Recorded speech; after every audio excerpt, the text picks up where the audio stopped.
Welcome in. We'll get started in just a moment here.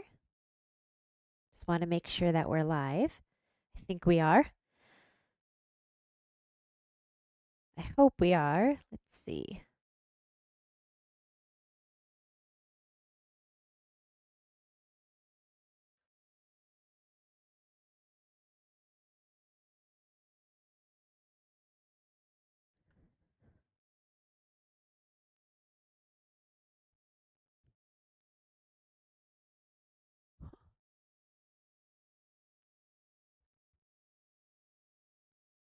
Okay, great. It looks like we are live. All right. Wonderful. Welcome in to Beginner Spinner. This is the first session of a 4-week, 4-session indoor cycling live series. And in this first session, I'm going to take you through the very basics of indoor cycling. My name's Jen Avery. Welcome in. Let's get started with a little bit of overview on a bike setup. So this series is designed for the most beginning beginners. The first thing that you want to make sure of is that you have the right kind of bike for an indoor cycling class. There are lots of types of bikes out there, but the kind of bike that you want is a bike that is designed for spinning or indoor cycling.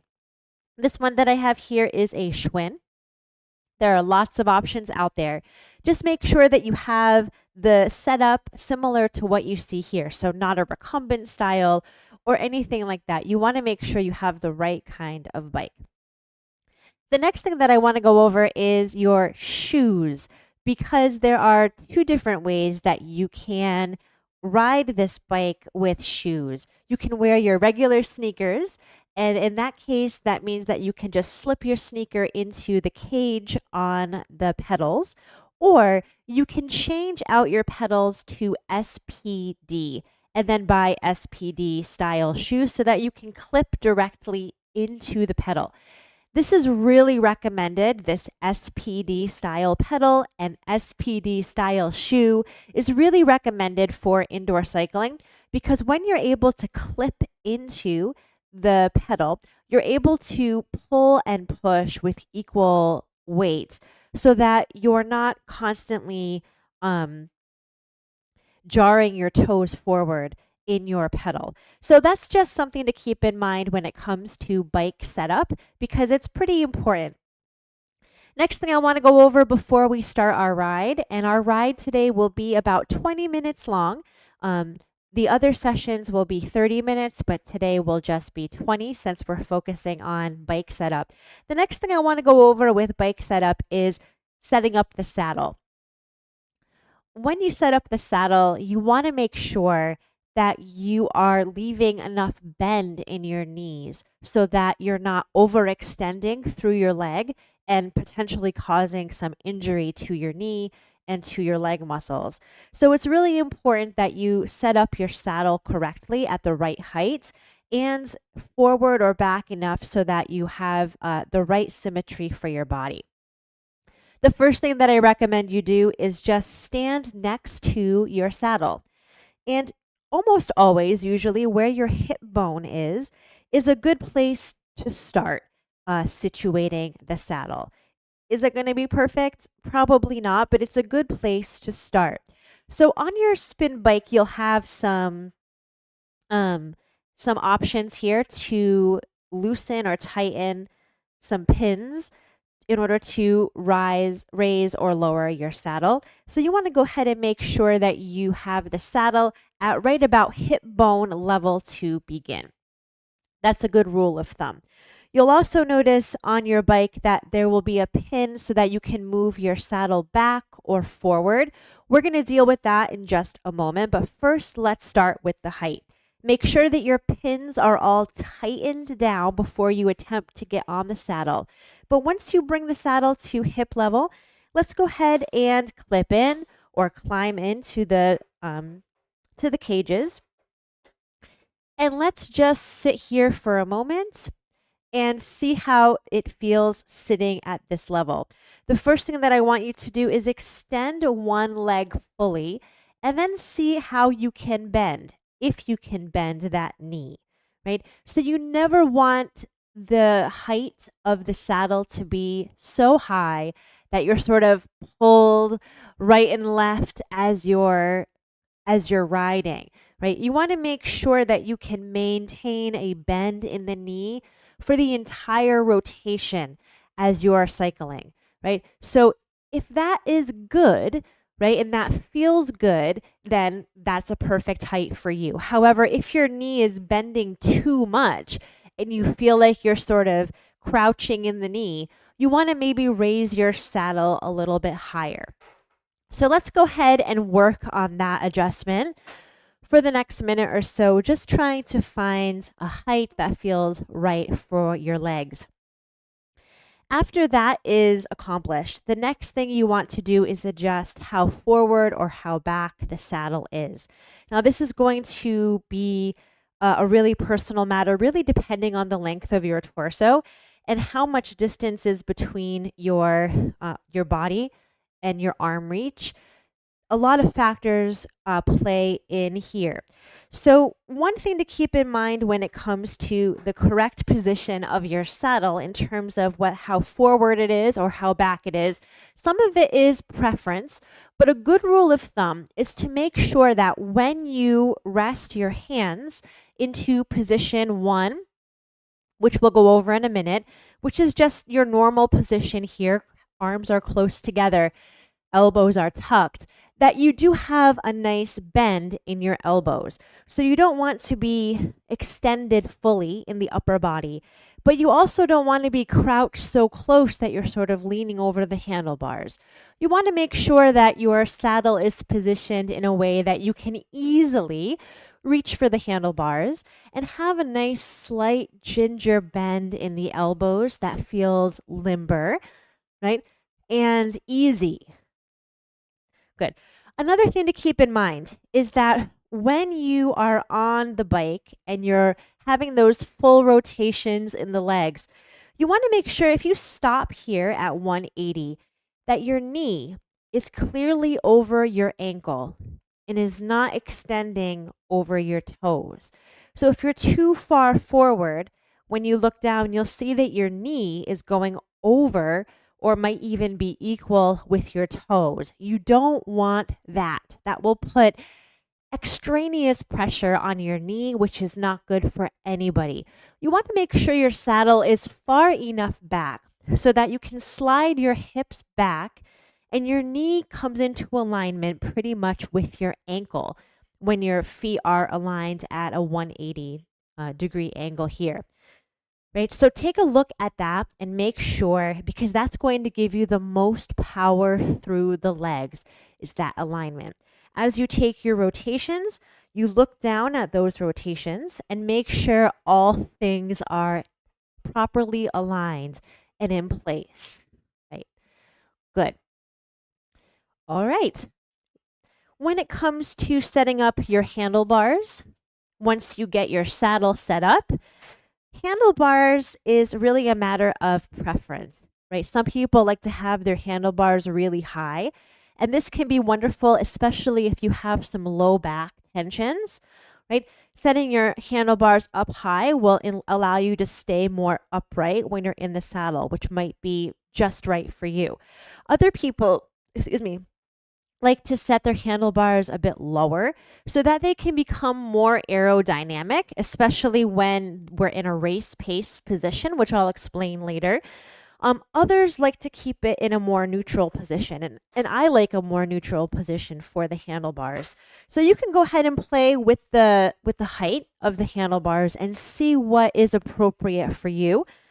The only things to keep in mind when it comes to handlebar adjustment is making sure that you have that nice lithe bend in the elbow, right? So that when you are in position 1 here, it feels like an easy grip. You're not reaching out, you're not reaching down, you're not reaching up too much, right? You found a way to grasp the handles that feels natural as possible on a bike, right? So these are some considerations for for your bike setup. And it's really important to take the time to set up the bike before you get started with any spinning class. I have my bike set up already, so I'm done. I'm good. I'm ready to go. But you might need a little extra time to get those settings right. And I want to give you the next 5 minutes or so just to play around a little bit with the bike. Make sure that it's situated correctly. This is the only time that we'll do that during this series. So now is a really good time to take that time and to ask any questions that you might have in the chat about bike setup or anything about the bike in general, and then we'll get started. Let's take a couple minutes here and we'll jump in.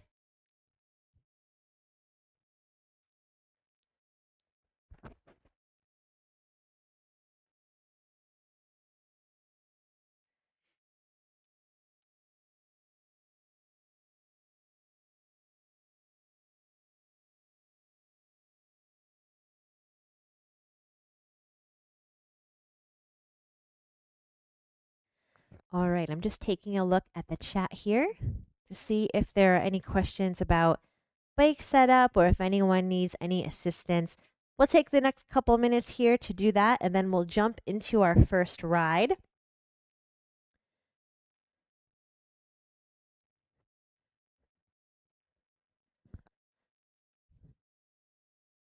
Perfect. While you get your bike set up, while you make sure all the pins are tightened and everything is aligned, I just want to say for this first ride today in our very first beginner spinner class in this series, I'm going to use the opportunity during our 20-minute ride to go over hand positions and body positions that are usual in a spinning class.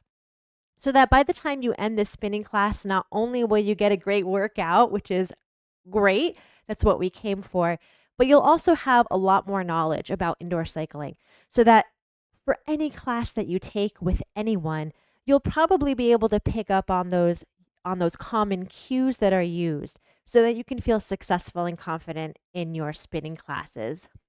All right, everyone, let's go ahead and let's get started with our very first ride of beginner spinner. I'm going to go and start the music and then we'll hop on our bikes and go.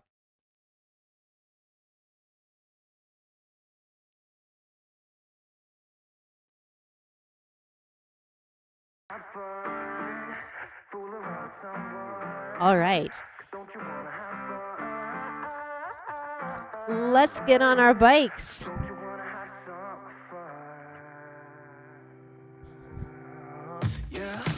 I recommend having a towel handy and a water bottle. You'll probably need it for any ride that you take in indoor cycling for sure. Go ahead and clip into your paddle, into your pedals, and situate the hips in the saddle. You can reach down and begin to add resistance onto the flywheel by turning the pin to the right. That will add more resistance. Turning the pin to the left will lower the resistance. You want to find a resistance level that is right around a 4 or a 5 on a scale of 1 to 10. Good. I'll explain that numbering pattern later as we go. But for now, just begin to let the ride unfurl. Starting to get situated on the saddle here, starting to feel and sensate what it feels like. Just let the legs go.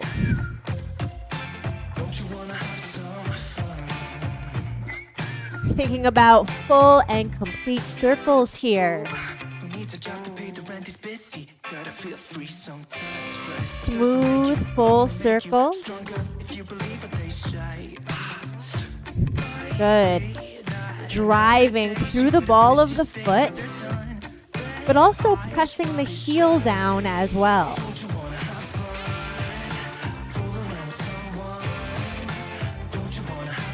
Thinking about pushing and pulling.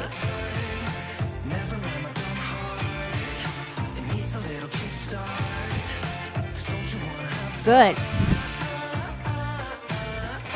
Now, where your hands naturally fall on the handles is often called position 1 for the hands. The hands are fairly close together.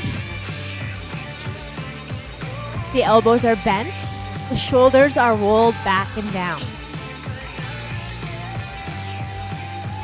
Position 1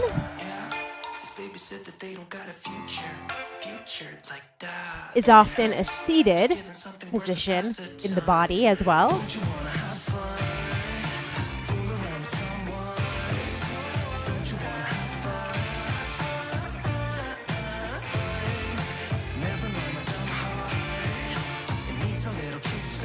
Just getting the feel of the bike and the body here. It's a nice quick pace between 80 and 90 RPMs. 1, 2, 1, 2, 1, 2, 1, 2. That's the rhythm of the legs. Good.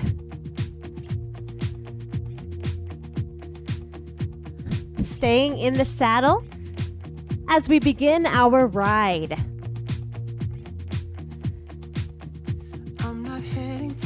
On a scale of 1 to 10, 10 being very heavy, let's adjust our resistance to around a 5 or 6. That would be a moderate piece of road. That means you feel the resistance, the grind of the road. Let's find a cadence here of around 80 RPM.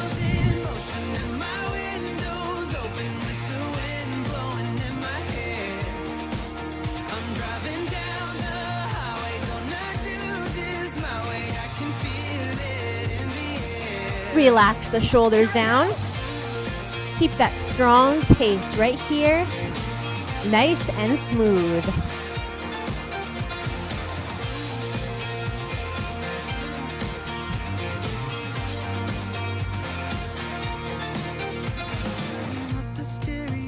Slow down the pace a little bit here.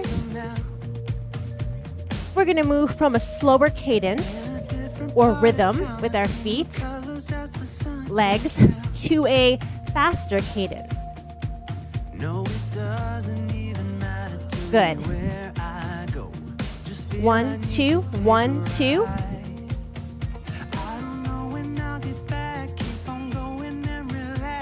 We're going to pick up the pace here. Here we go. 1, 2, 1, 2, 1, 2.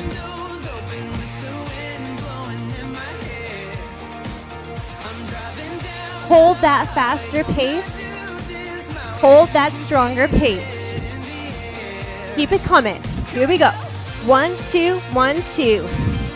Right around 90 RPM if you have an odometer.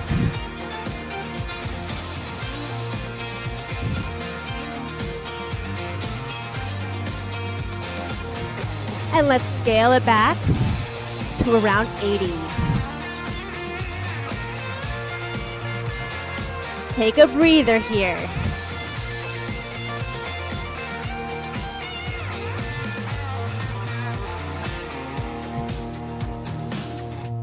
Good. I like to call these saddle pickups. We're seated in the saddle and we're changing our cadence of our pace. Filling the lungs with breath. We have one more pickup coming up. We're keeping our resistance, but increasing our pace. Let's go. Pick up that pace. You're not sprinting. You're just grinding a little harder. Come on.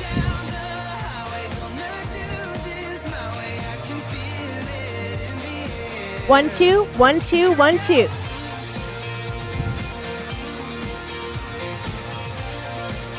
You feel the texture of the road on that grind wheel.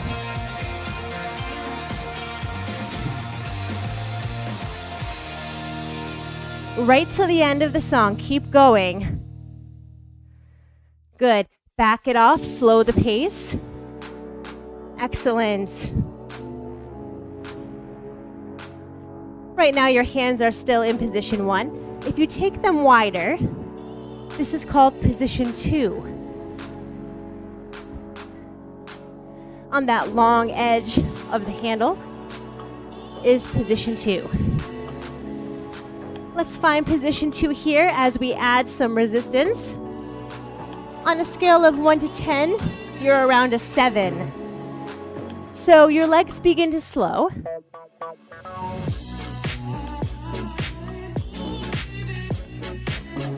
And when they do, your hips slide back in the saddle. Reach those hips low, but keep a strong pace here.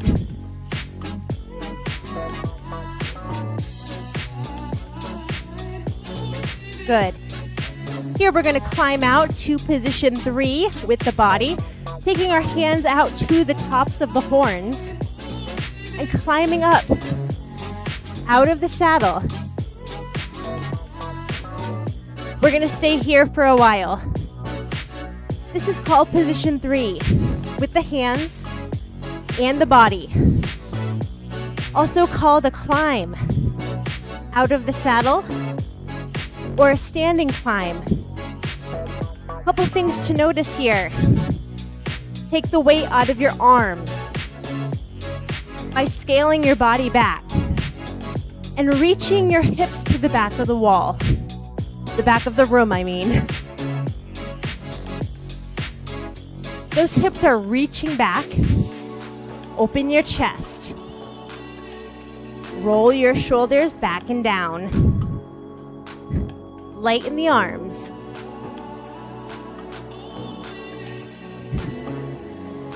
Make sure you have enough weight on the flywheel so that you can feel the texture of a road.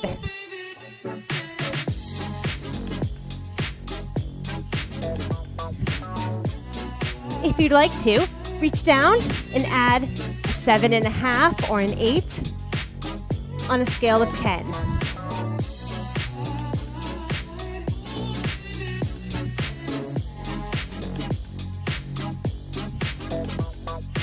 Keeping your head in alignment with your neck.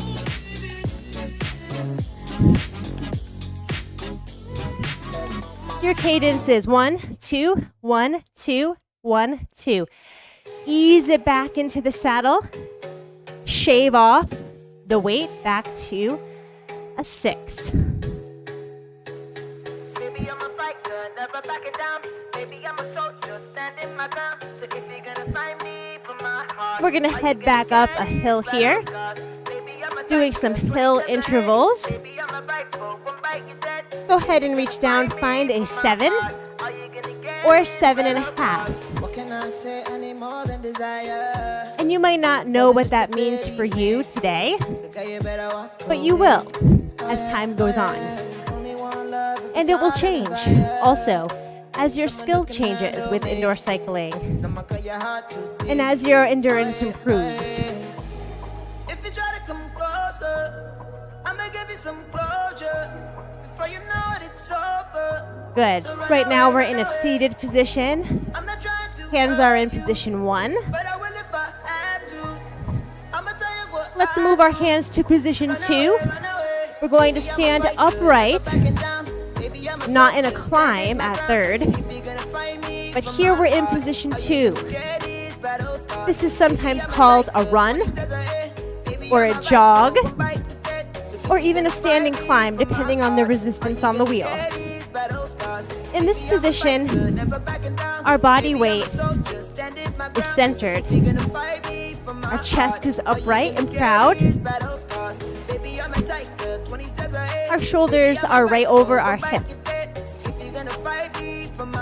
Don't forget to pull up as well as push down in this rotation.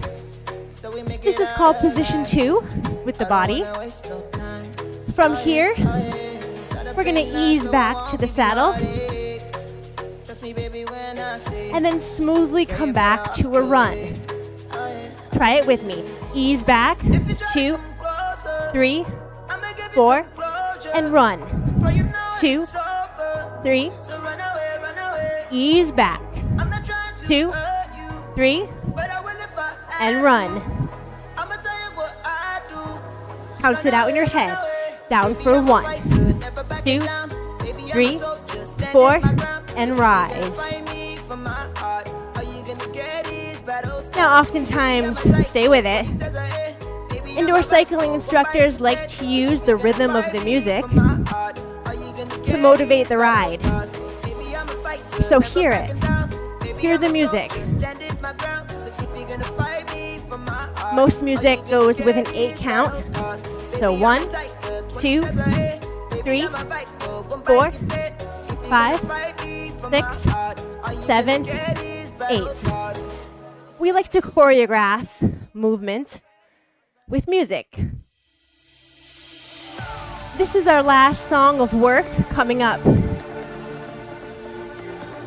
We're going to stay in the saddle.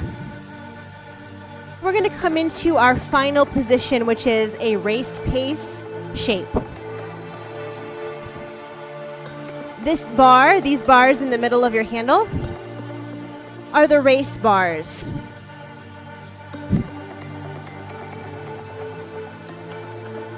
And when you come down into them, you're in race pace. You're going to lower the upper body, resting the forearms onto the handles, holding onto the center handlebars here, and becoming aerodynamic. Make sure you have around a 6 on your flywheel. You can hear the increase of tempo. We're going to pick up the pace. Here we go. 1, 2, 1, 2, 1, 2, 1, 2.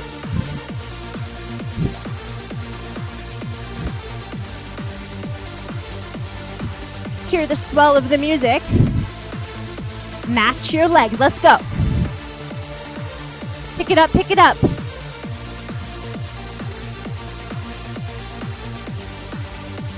It's your first taste of a cadence seated sprint. Keep it going. Breathe.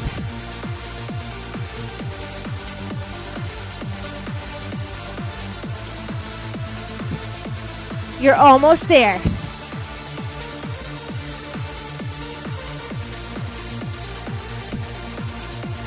In 4. In 3. 2. 1. Back off that cadence. Sit up. Shake it out.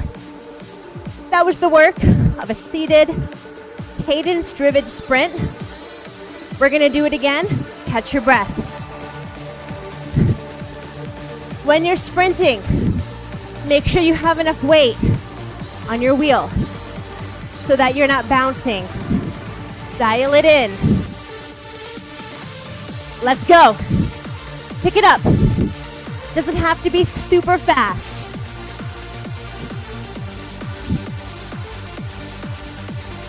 One, two, 1, 2, 1, 2, 1, 2.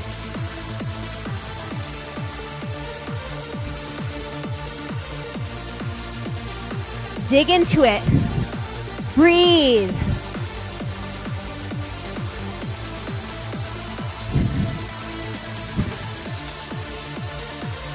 Keep it going. Take a break whenever you need one.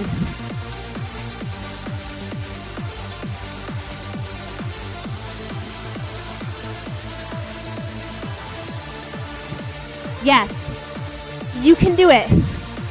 This is our last bit of work. Come on. 4, 3, slow down. Yes. I could really use a change of scene. Shave the resistance off that wheel. Coming down to about a 3 or a 4. It feels light. So light. You keep control of your legs. Always. This is our cool down. Let the heart rate lower. So proud of you. If that was your first ride ever, phenomenal. When you're ready, sit it up in the saddle. Roll the shoulders back.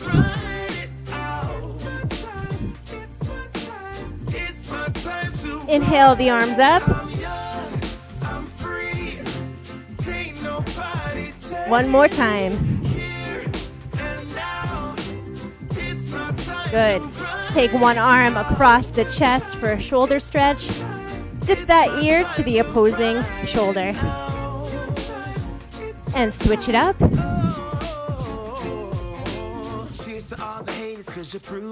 Arms behind the back, opening the chest, clasping the hands, slowing the legs. Position 1, lift up, dip the heels down to stretch the calves. And switch sides. Taking one foot down, step on out of your pedals. Taking your right leg to the saddle. Forward fold.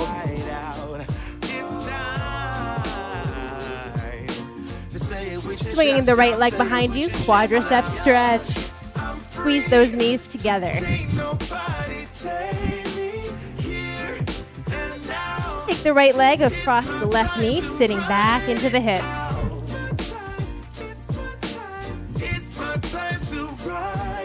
And let's switch sides, left leg onto the saddle, holding over that leg.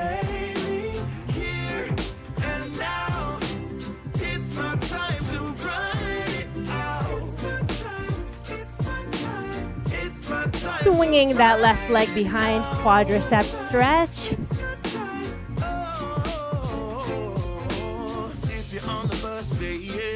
And let's cross that left leg over your knee, sitting the hips low.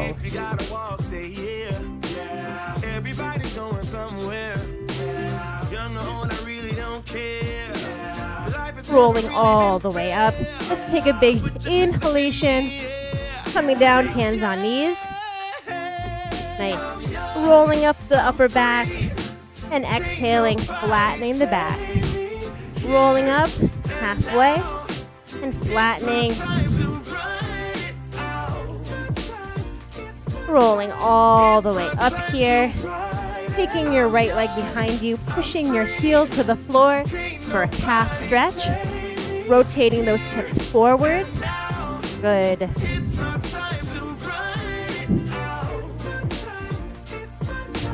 Stepping that right leg forward, stepping the left leg back, half stretch. Getting into the soleus by rolling those hips forward, feeling it in that leg. Stepping forward. Well done. This was your first ride ever. Congratulations to you. You now know all the basics of a cycling ride. I hope you have a wonderful rest of your day, and I'll see you next week for our full 30-minute ride. Have a great time, guys. Bye.